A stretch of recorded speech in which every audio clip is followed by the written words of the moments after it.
Hi, welcome to High Growth with HTDC. I'm your host, Cindy Matsuki. HTDC is the High Tech Development Corporation. We're the state's agency that supports technology, innovation, entrepreneurship, and manufacturing. So those are all the things that we showcase on this program. First off, before we meet our wonderful guests, I'd like to make some announcements. There's a lot of things going on this month. So this Saturday, the first thing, a lot of things going on the neighbor islands too, which is exciting. May 10th, this Saturday, is Demo Day on the Big Island. This is their first Demo Day, and it's going to be held at the Imiloa Astronomy Center. And this Demo Day is going to highlight some of Hawaii Island's newest and most innovative companies, and they're going to pitch. So it's kind of like a pitch competition. And then the following Wednesday, the 14th of May, is the Hawaii Founder Institute Lecture with Tyler Crowley, who is a very well-known startup mentor who will be sharing his insights and listening to pitches at the Iolani School Sullivan Center. May 15th is Maui Tech Night. And Maui Tech Night is another pitch night, which will include the winner of the Big Island Demo Day. We'll get to pitch that night, as well as other startups. And there's going to be an amazing group of VCs that are going to be put together there from Silicon Valley and all over the place. So this is going to be a good one to pitch at, and I think they're still looking for submissions for pitching. So you can check that out. It's all on our website, htdc.org. And then May 16th and 17th, following Maui Tech Night, is Maui Startup Weekend. So there's a lot going on, and that's like another startup weekend just like we had on Oahu. So it's 3 days, kickstart your business and build your team at Startup Weekend. And then lastly, I'd like to put a call out to all SBIR Phase 1 winners. So this is the Small Business Innovation Research Grant. If you've won one recently, please let us know. The state HTDC offers the state's matching fund for SBIR grants. We can match up to 50% of your Phase 1 award. So if you've won one recently, please contact us at sbir.htdc.org. And now we can get to our first guest, or my guest today. I have Gordon Bruce, president of Paksa, with me today. Thank you for coming. Good afternoon. Good afternoon. So I wanted to ask you, what is Paksa? It's not that well heard of Not yet. But it's getting there. It's really good. Go to a baseball game, you'll see our banner up at the wall. UH baseball game. We're right there. Right. Go to a volleyball game, you'll see our banner there too. Oh, good. So we're supporting everything everywhere around town. Awesome. So Paksa is now the largest full-service IT company in the state of Hawaii. Paksa stands for Pacific Exabyte, because we're in the Pacific, and exabyte is a lot of data and a lot of things that we have going on. So we're essentially a startup company, but we've been around as multiple companies for a number of years, but really as Paksa for about 2. Wow. It's really about 15 months, I would say, but for 2. And you're already the largest. And we're the largest. We have 90 employees now at Paksa, over 500 clients, locally based clients. We do have clients, I do have a California client and a client in Guam. So we're a full service IT firm in that middleware area, in the mid-range. So we do all the server maintenance, managed services, professional services, help desk. Our help desk last year handled in the neighborhood of 35,000 calls. Wow. It's locally based help desk in downtown Honolulu. Wow, so amazing. You don't get funneled off island. It's 24 hours a day, 7 days a week. So we're very proud of that, and they do an excellent job. So it's all in those areas. We're, on the Microsoft side, we're their go-to partner. 4% of the companies in the world get the discounts Paksa gets. So we're their go-to partner in Hawaii. We actually can have a product that's a rebranded Office 365 with a Paksa logo on it. Wow. So that's good. And on the Oracle side, we're Oracle's go-to team. So Oracle, now we're the #1 team that they go to. We do their all of the Oracle infrastructure layer. We stood up the first Oracle on Oracle platform, Exadata, last year, large project. So again, that's the space we play in. So we're really in the forefront of leading technology support in every vertical you can think of. Healthcare, legal, government, state, local, fed, defense. We have a space. We play in all of those spaces now with local kids, and this and I can say that at my age. That's so awesome. it's awesome. That is awesome. And how? How did you guys become such a huge company so quickly? So the key to this, and if you think about it, name a local, long-term, sustained IT company. Name one. Yeah, there's been a lot of small ones that have And they've come and gone, and the mainland ones have come and gone. So my heart goes out to the Tokioka family. And the Tokioka family were the family that formed Island Insurance. So if you go back 70 plus years ago, when the Japanese could not get insurance in Hawaii, and this is pre-World War II. So the Tokioka family formed Island Insurance, which eventually grew to be Island Holdings. Then Island Holdings, over the years, created Island Insurance, the largest insurance company in the state of Hawaii. They created Island Holdings, Island Insurance, Tradewind Capital Group, which is an investment arm, Atlas Insurance, IC, and they were also doing a lot of Act 221 investing in the startups. And then when the Act 221 money went away, they had to figure out what to do with these tech teams. Long story short, based on the original Tokioka model, we're going to create a locally owned and operated full-service IT company going forward. And so Paksa reports directly to the Island Holdings Board of Directors. You know, Tokioka family member sits on my board. So they are very much involved in what's going on, and they really want to see Paksa become what Island Insurance has become over the decades. So it's very exciting. That is. And we've got a company parent that has a desire and also has the financial backing, which allows us to help our clients. So that's the other part that makes it really neat. Wow, that is amazing. And then how did you find so many people to build up your company? Well, actually, we had multiple companies, so there was a lot of great staff already on board with the smaller companies. But we're at 90 now, and we continued to get resumes. I have to say, we get at least a resume a week, and we have people that have that want to come back home, MIT graduates, and guess what? They're working for us. So and we have 32 engineers on staff. So we're at that level of sophistication that we have within the company. So a lot of kids want to come, and again, I keep saying kids, but at my age, I can say that. So a lot of kids want to come back. They've done their experience on the mainland. They're just finishing school, or even they've done some work on the mainland, but they want to come back and they want to work for a company that's got some energy and got some exciting, one of the best places to work, which we were recognized in 2014, and want to get involved in what we do in a really exciting tech industry. I mean, this industry is amazing. I've been doing this for 40 years. And every year it gets more exciting. Awesome. Technology just keeps getting so much fun. Better and better. And you get paid for it. So when you're looking at these people that want to come back, what are you looking for? And are you hiring? What kind of people are you we are hiring, and we look for a lot of things. One is, and this is an interesting blend. You have to be a techie, but you also have to be a people person. So that's the real interesting, and I'll call myself a geek because I still think I am one. The problems with geeks is that we have a tendency to not be able to interact with the human race. so it's finding those that can do that, because you're the face of Paksa to the customer. You're the one that the customer sees. You're the one that the customer expects you to tell them in layman terms what it is you're doing and what it is you're fixing or what it is you're building for them. So it's that combination of the human interaction, the geek, and then my favorite is you have to love what you're doing.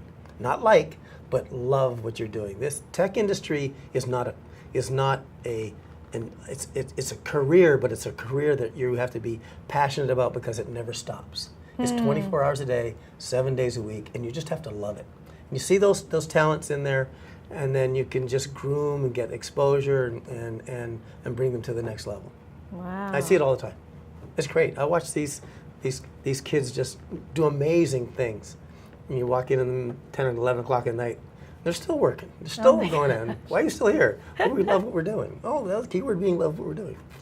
Wow, that's great. That's amazing. And so people are finding you. So they're finding us, and we have connections because there's a lot of us out there. Now we get they'll refer friends. They'll say, "This is my friend. We went to school together." We take UH interns. We're now talking to HPU to bring in HPU interns. So we're always out there farming, and planting the seeds to get everybody aware of who we are and what we do. We get clients send us references. So there's a lot of pool out there Yeah. that people send us They want you to have certain good people. individuals that they want to have work for us. Great. So it's kind of neat. That So we're is. going to be the Google of Hawaii. Everybody's going to want to work for us. That's great. That would be awesome.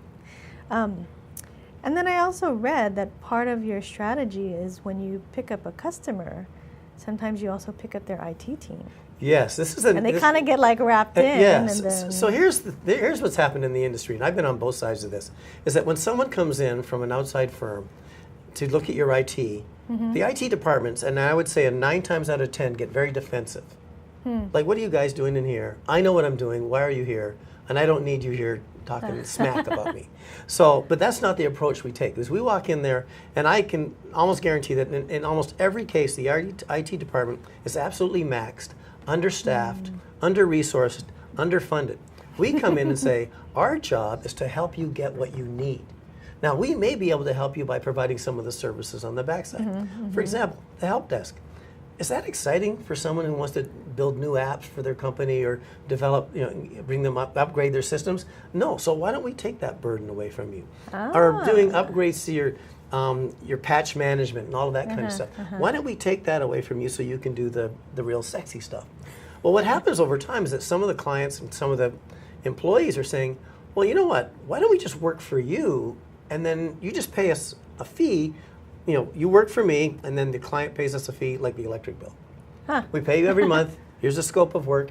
Here's the deliverables, and then you take care of it. We don't have to worry about it anymore. And if you think about it, why is a law firm, a healthcare provider, a utility, anybody, why are they worried about IT? Shouldn't they be doing what they know how to do? And we can worry about servers, patch management, cloud computing, security, desktops, endpoint, XP upgrades, Keep them running. all that stuff that's just constantly interfering with you and your ability to do what your company's in the business of doing.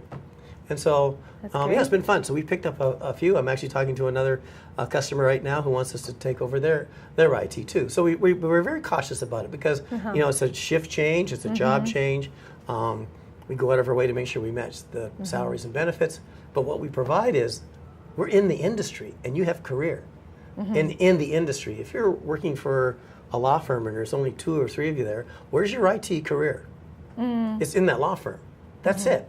Unless someone moves on, or in whatever way they move on, you're stuck in that spot. And training is limited, and exposure is limited. True. We give you the opportunity to go wherever you want to apply yourself.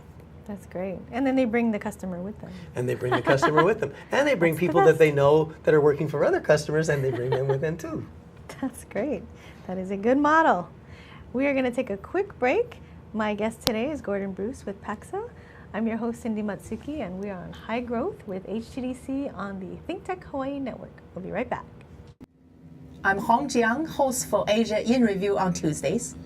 And I'm David Day, host for Asian Review on Thursdays. Both of us broadcast our respective shows at 4 p.m. And my topics tend to deal with questions related to environment, culture, history, and sometimes human rights.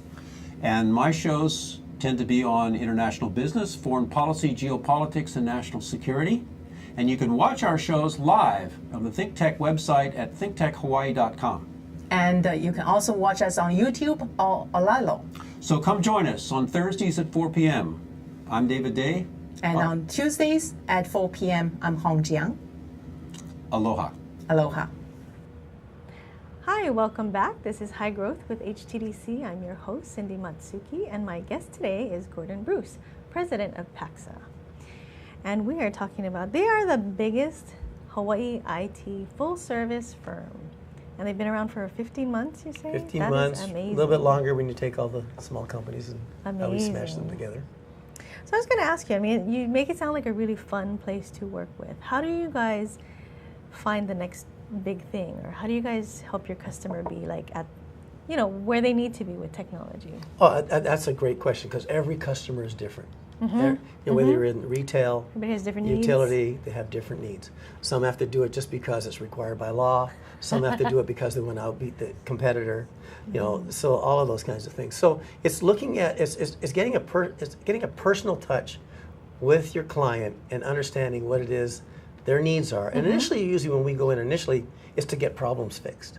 But then after the problems are fixed, then it's for us to go in and say, hey, here's a new idea in here. Have you thought about this? And we have to do it in a way that you don't sound like you're trying to sell. Right? It's like you say, you ever thought about getting the carpets for this car? I mean, so it can't sound like that. You've got to come in there and say, this is how it will make you better. And I'm going to give you an example. We had one client that was on what we call predictive IT, which is a very unique product that we offer, and they pay us monthly for certain services.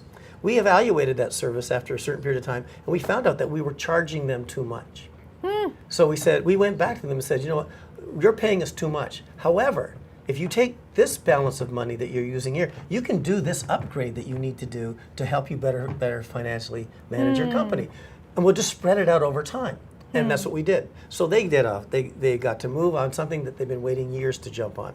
And do you think they're happy? We're happy because we picked up additional work, but it wasn't like buying an extra carpet for your car. It was like we got the client going to the next level. At the end of that product, which we just finished the project last month, they said, can we take this extra money and do this other product upgrade? And we want to implement SharePoint and this all of what's that we surround around that. We do SharePoint. Sure, let's take that money. We'll help you with a SharePoint implementation. Wow. So again, it's that innovative approach to how you look at it, and not everything is a sale. Everything is a, how do we make you better? Yeah, because you don't hear too many companies say, oh, I'm charging you too Too much. much. I know. Hopefully I won't say it that often. But if we are, we should be, real upfront on it. And the same holds true on the reverse. If we're not charging you enough, that's a different kind of conversation. It's, sorry, but we're losing money here and we need to be around. That's great. And then how do you guys stay on top of everything? Technology changes so quickly. I go back to that keyword, you love your job. I mean, everybody's got, So you're just they just love their job. Everybody's looking at new things, and whether it be Google Glass or Microsoft's latest upgrade or Oracle's latest upgrade or some other product. And we have business partners now that are coming and talking to us about supporting other products. I mean, we're doing unique things. We're installing a nurse call system. Wow. I mean, a state-of-the-art nurse call system for a new facility. I mean, these are things that are really kind of unique, innovative. You don't see it sitting on the Paksa radar screen, but this is kind of, and you think my kids are happy about doing this? You bet, because it's different and it's new. Full wireless networks. Wow. That is the full Missouri service. We're doing a full wireless network on the Missouri. We do all their IT. That's cool. Now, how cool is that? That is cool. Someone says, can I go with the Missouri guy who used to work for the Missouri, now works for us? Can I go with the Missouri guy to go see what's going on in Missouri? Why not? You're going to go there and learn. He's going to go on vacation one day. You could be part of what's happening in that spot. That's great. How exciting can that be? Yeah, especially when you have cool projects like that. It's a cool project. That is cool. And I see you brought a Google Glass with you. My glass, yeah. Yes. If I put my glass on, I could watch me watching this, and then, I don't know, that would be like a double whatever. Yeah, so it's really cool stuff. Yeah, I think I'm sitting here thinking about how Paksa can use this. Yeah. How can we use this in our latest upgrade? Exactly. So it's kind of neat. That I could is. actually have a coach telling me how to answer the questions. Oh, that'd be even scarier. But anyway, it's cool stuff. Cool stuff. Yeah. And I bought these personally. Paksa didn't pay for these, so. Wow. I don't want my boss thinking I'm wasting Paksa money. So you're trying to figure out. Yeah, try to figure out Potential. how could we use these technologies? How could one of our clients use this? Perhaps use this. You never know. You just never know. That is amazing. And then how did you get to where you're at? Like, what is your background? I've been doing this since high school. Wow. 1967, and we had electricity back then, just for the record. So in 1967, I got involved in tech, and at that point in time, I finally found something that looked really interesting. And back then, we were physically wiring boards and doing a number of different things. Wow. And before the term hacker even started, I got into the city of Toronto's payroll system. And so I would tell you for $1 Oh what one my of your fellow employees was getting gosh. paid, and then I got caught. So I ended up getting a job. So they gave me a job working in in operations, and I moved up. Spent my entire career doing nothing but living and growing up in tech.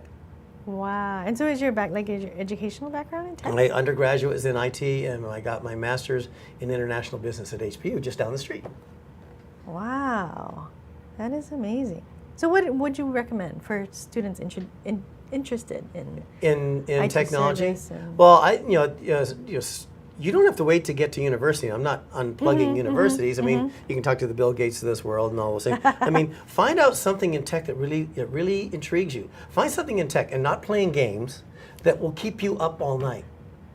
You know, what is it? Something about developing an app, or it's understanding how to configure a router or a switch, understanding how certain security layers work. If that stuff keeps you up all night, that's where you're going to want to go. You're going to want to go down there because that's, that's not work, right? That's like I can do this all the time, and then get exposed to companies like Paksa, where you can look at, hey, law firms work different from utilities, work different from doctors' firms, that work different from dentist offices, that work different from the Navy. You get to see how all these different businesses work, and maybe there's one of those niches you like, or maybe you like them all.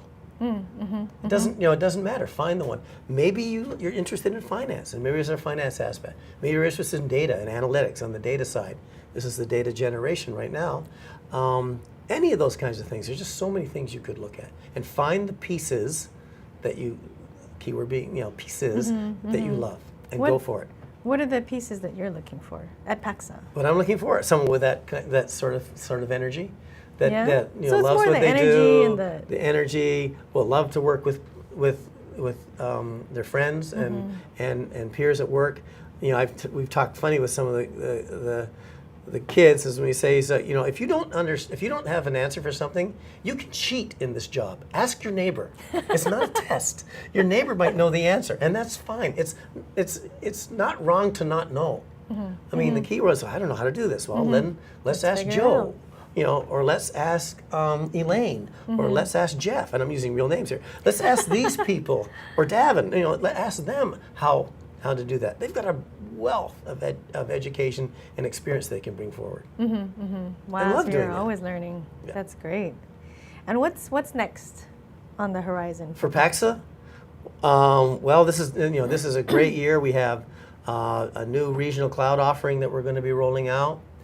We just rolled out an e-discovery product that allows e-discovery is for law firms, for litigation, so that think about emails, documents, and all those kinds of things. If a litigation occurs, that all those documents have to be mined and extracted for a particular case. We've rolled out that product. We did a couple of pilots, and now we have one large case that we're working on with a particular law firm. So we're going into that space. And these are internally built products? Or you go buy products. Most of the time, the product is already built. So you take, it's like parts of a car, right? If your car, a lot of the parts are manufactured in different places, and you put them all together to create the car. This is a lot of great product is out there, built in different places. Pull it together to create the product or your service that you want to offer. I see. So, and being able to do that, to go out there and say, hey, there's all of these things that we can bring Integrate together. everything So this together. was our Paksa Regional Cloud. It was a third-party software product. The talent we had in-house, an attorney that works for us, and building that together, saying, hey, I think we could do something here. And we said, give it a shot. Do a pilot, see what happens. Wow. Build a business model, and we'll go from there. And then you can sell it to other customers. And then we can sell it to other customers, and we'll sell that service. So law firms, when they get a lawsuit, when they need e-discovery, they go, wait, I don't have to worry about it. I'll just go to Paksa and say, here's the case, and then we'll educate them and get them trained on how to use the product. Huh. That's great. And the service. So it's Interesting. cool. So you guys are rolling out a lot of new stuff. Yeah, new stuff. What has been your biggest challenge so far, building the business here? Wow, what is the biggest challenge building the business here?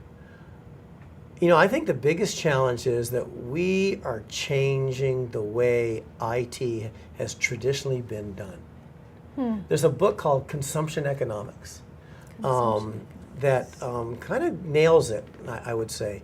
And that is, in the days gone by, the client had to take all the risk and hope that the vendor would provide what we said we were going to do. And if we didn't, you were out 70% of the dollar amount, and we ate the 30, but we already got the 70. Yeah.